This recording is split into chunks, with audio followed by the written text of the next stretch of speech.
எங்கள் ஆண்டவருக்கு வேண்டும், our Lord எங்கள் needs ஆண்டவருக்கு it. வேண்டும் என்று சொல்லி அவரிடத்தில் சொன்னார்கள். As they said, the Lord needs it. அதை இயேசுவிடத்தில் கொண்டு வந்ததை தங்கள் வஸ்திரங்களை அது மேல் போட்டார்களாம். And they brought to Jesus and they started putting their clothes upon. இந்த கழுதைக்கு சொந்தமானவர்கள் கேட்ட வேளையிலே சொன்னவர்கள் சொன்ன பதிலை கேட்டு அவர்கள் கழுதை குட்டியை விட்டு விட்டார்கள். As they listened to these words, they left it. இன்றைக்கு அதற்கு முன்னால ஏராளமான கழுதை மேலே ஆண்டவர் சவாரி செய்திருக்கிறார்.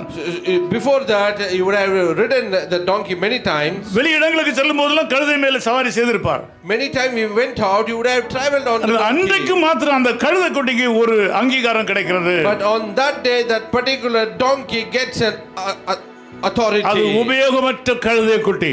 It was never used. யாரும் பயன்படுத்தாத ஒரு கழுதை குட்டி. Which one has never ridden? யாருக்கும் தேவையில்லாத ஒரு கழுதை குட்டி. It is useless.